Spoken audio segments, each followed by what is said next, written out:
विनोबा भावे, जन्म 11 सितंबर 1895, स्वर्गवास 15 नवंबर 1982। उपलब्धियां: महात्मा गांधी के आदरणीय अनुयायी, भारत के एक सर्वाधिक जाने माने समाज सुधारक एवं भूदान यज्ञ नामक आंदोलन के संस्थापक थे। इनकी समस्त जिंदगी साधु संन्यासियों जैसी रही, इसी कारणवश ये एक संत के तौर पर प्रख्यात हुए। विनोबा भावे अत्यंत विद्वान एवं विचारशील व्यक्तित्व वाले शख्स थे। महात्मा गांधी के परम शिष्य, जंग-ए-आजादी के इस योद्धा ने वेद, वेदांत, गीता, रामायण, कुरान, बाइबल आदि अनेक धार्मिक ग्रंथों का उन्होंने गहन गंभीर अध्ययन मनन किया। अर्थशास्त्र, राजनीति और दर्शन के आधुनिक सिद्धांतों का भी विनोबा भावे ने गहन अवलोकन चिंतन किया गया। जीवन परिचय: विनोबा भावे का जन्म 11 सितंबर 1895 को गाहोदे, गुजरात, भारत में हुआ था। विनोबा भावे का मूल नाम विनायक नरहरि भावे था।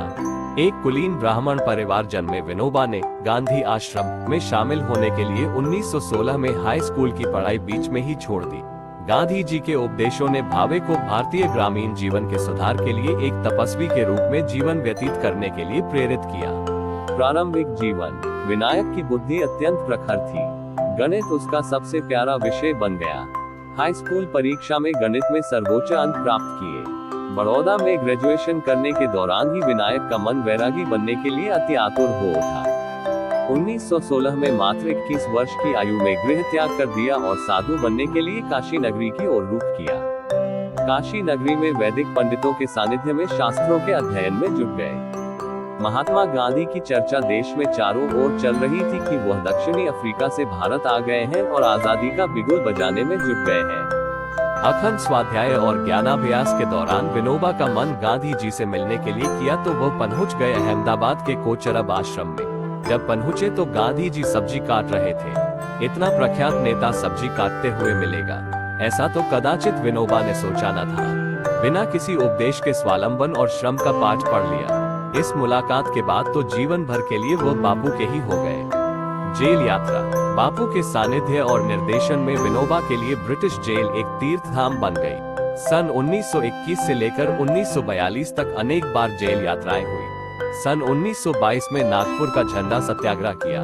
ब्रिटिश हुकूमत ने सीआरपीसी की धारा 109 के तहत विनोबा को गिरफ्तार किया। इस धारा के तहत आवारा गुंडों को गिरफ्तार किया जाता है। नागपुर जेल में विनोबा को पत्थर तोड़ने का काम दिया गया। कुछ महीनों के पश्चात अकोला जेल भेजा गया। विनोबा का तो मानो तपोयज्ञ प्रारंभ हो गया। 1925 में हरिजन सत्याग्रह के दौरान जेल यात्रा हुई।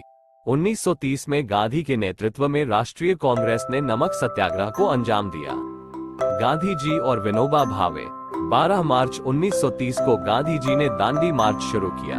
विनोबा फिर से जेल पहुंच गए। इस बार उन्हें धुलिया जेल रखा गया।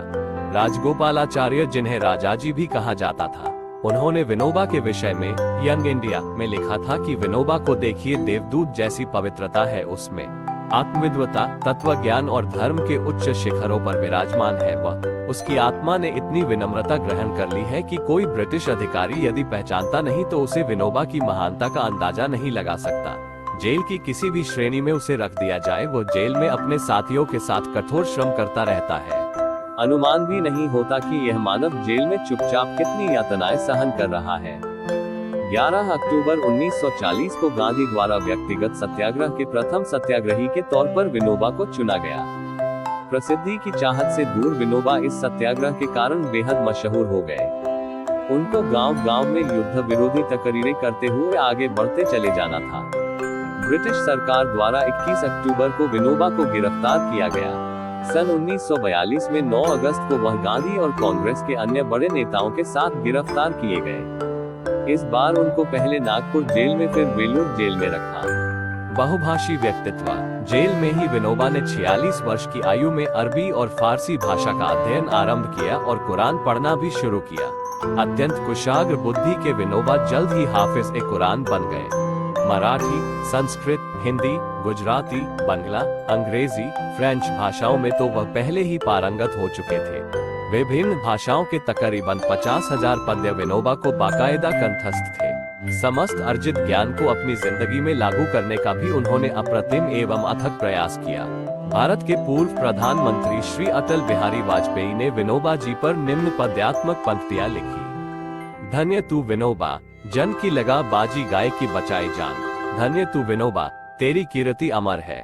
दूध बलकारी, जाको पूत हलधारी होए। सिंदरी लजात मल, मूत्र उर्वर है।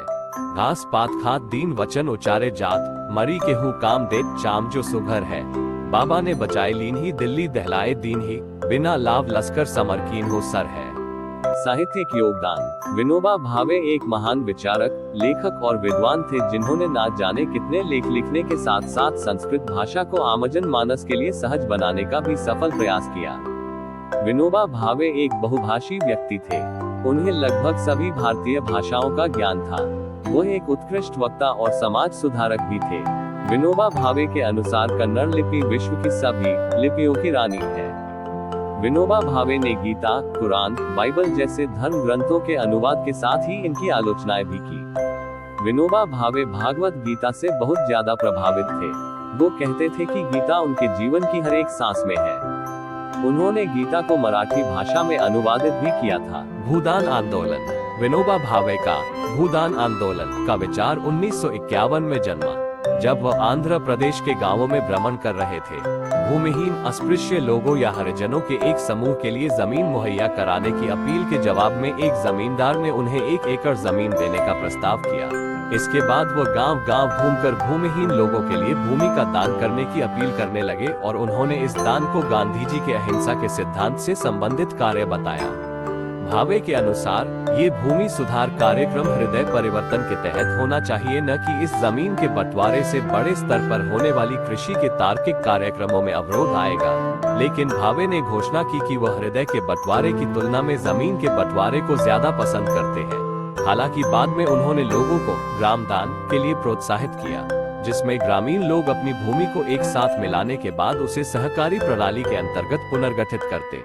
आपके भूदान आंदोलन से प्रेरित होकर हरदोई जनपद के सर्वोदय आश्रम कदियावा द्वारा उत्तर प्रदेश के 25 जनपदों में श्री रमेश भाई के नेतृत्व में उस भूमि सुधार कार्यक्रम सफलतापूर्वक चलाया गया। मौन व्रत। 1975 में पूरे वर्ष भर अपने अनुयायियों के राजनीतिक आंदोलनों में शामिल होने के मुद्दे पर भावे ने मौन व्रत रखा।